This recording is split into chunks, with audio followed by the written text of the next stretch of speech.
So in this video, I'm going to be talking about a very big storm that will be making its way towards the southeast coast, bringing some very big impacts. The European model agrees with this system too, and along with that, how about the GFS? The GFS agree with this system too. This system that's going to the southeast US will bring lots of heavy rainfall. You can see anywhere from 2 to 6 inches of rain, and along with that, very strong gusty wind up to 50-mile-per-hour wind gusts. So let's get right into it.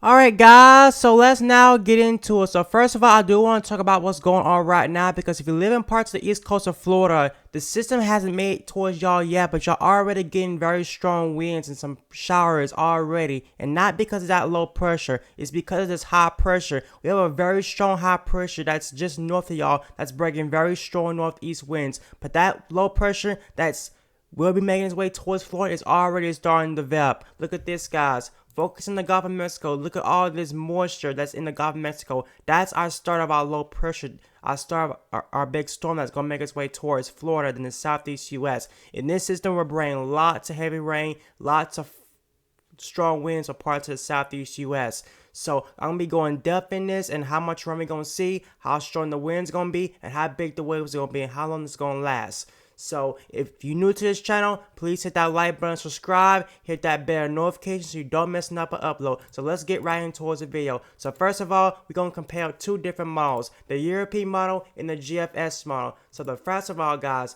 we're going to look at the surface pressure. So how strong this storm is going to be, because the lower the pressure is, the stronger the storm is. So we're going to look at the European model. So the reason why Florida is, as of today, is already getting very gusty winds is not because it's that low pressure. It's because we have a very strong high pressure sitting for parts of the mid-Atlantic that's bringing very strong northeast flow winds moving towards the east coast of Florida. So east coast of Florida, guys, you're getting very strong winds thanks for this high pressure. But this high pressure will move out the way. Then this low pressure that's making way towards Florida will start to come up through the Gulf and bring even more strong winds. So look at this, guys. This is a 1041 millibar high pressure. That's a very strong high pressure. So that's why these is carrying very strong winds for parts of the east coast of Florida.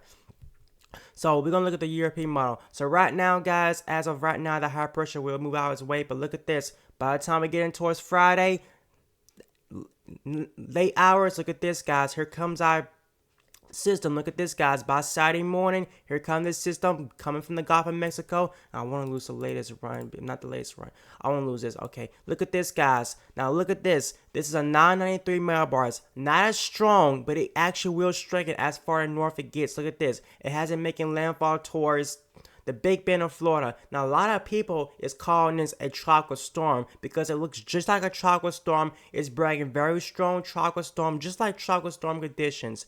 But the thing is, it don't have enough tropical characteristics to be called tropical storm. And plus, hurricane season's over, because this is more like subtropical system right here. But look at this.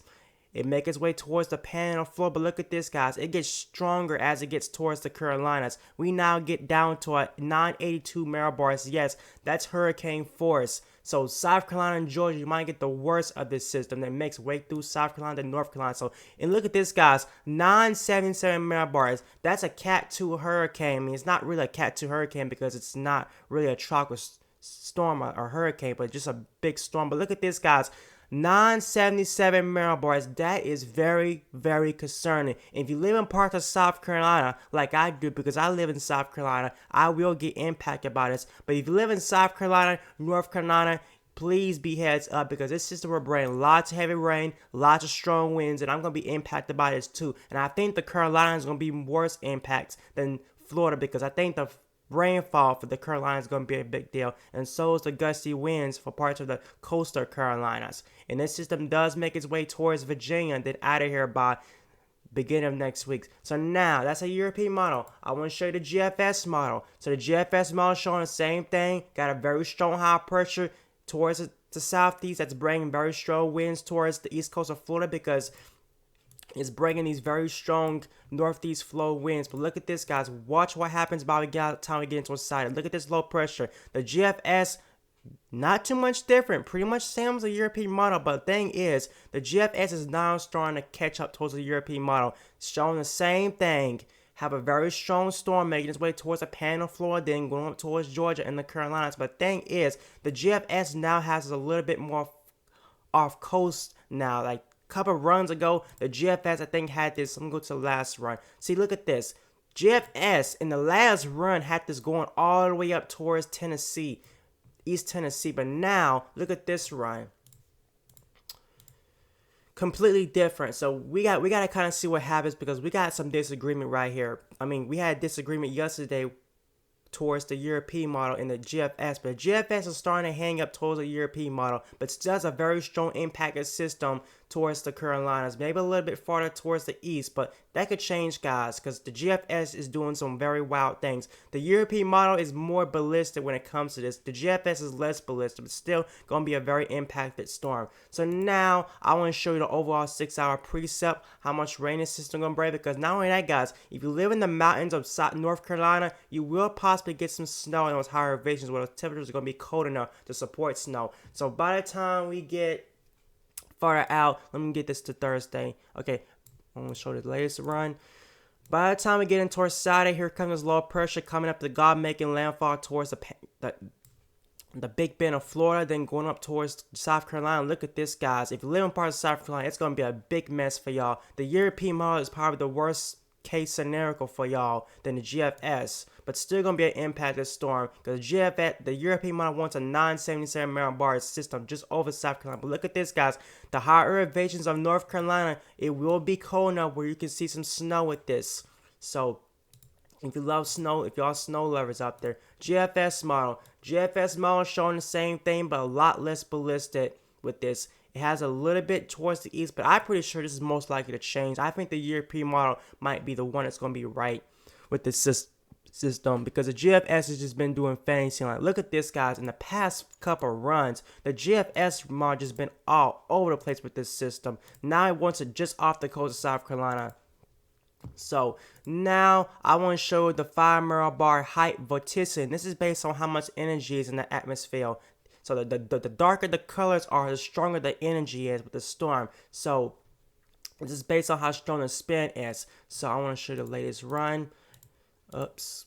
Okay, there we go. So here comes the system coming from the God, guys. But look at that. Not only that, guys, we got another system that's behind this low pressure that's coming from the main U.S. And that system is going to combine to this one, but it's not going to combine in time enough for it to support snow before another ridge of high pressure builds. So this is why we're not going to see snow with this system. If y'all live in the Northeast, you would think y'all would think you're going to see snow with this, but not with this one, because thanks for that very strong ridge of high pressure that's sitting over y'all, that's building up. So temperatures will not be cold enough to support snow for y'all, but it's still going to be an impacted system for y'all. But in those higher elevations, yes, it will get cold enough to support snow. So this system is going to combine with this one. Look at this, guys. Look how strong it is. You see that? This is off the chart. You see these dark purples right here, possibly whites? That's very, very strong energy. I mean, this is a very strong storm. Very strong spin with this. Look at this. Moving towards South Carolina. And look at this, bowl. Very strong system making way towards South Carolina. Look at this. The North Carolina, then Virginia, then it's out of here by Monday.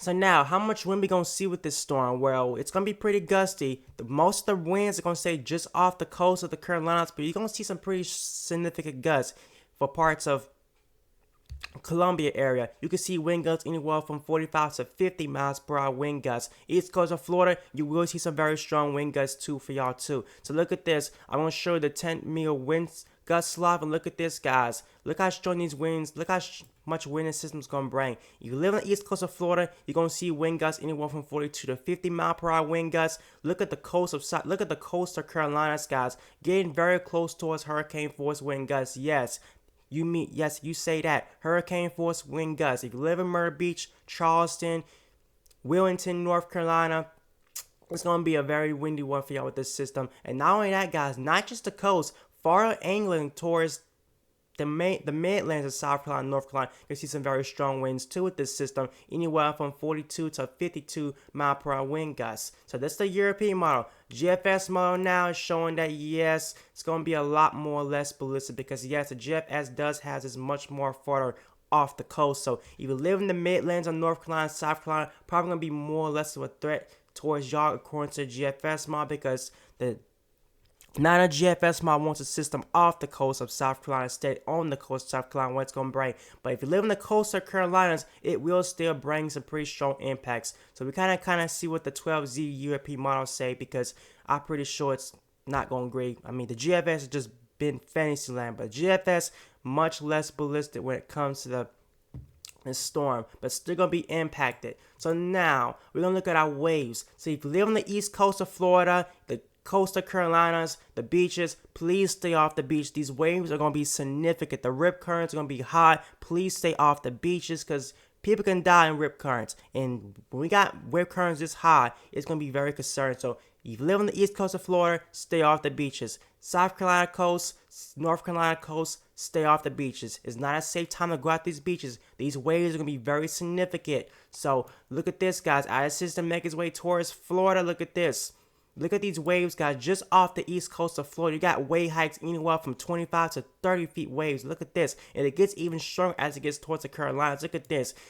Carolina Beach, you got waves getting very close towards 40 feet waves, so please stay off the beach. And look at this, a huge big blob of 30 feet waves just off the coast of North Carolina and South Carolina. Please stay off the beaches. These waves are going to be very significant. So now, let's get right into our rainfall outlook. How much rain this system is going to bring. So we're going to look at the European model first. The European model is showing that, yes, this system will bring lots of rain for parts of Florida and South Carolina. But I think South Carolina is going to see the most heaviest rain. You got isolated areas can possibly see anywhere from 6 to 8 inches of rain.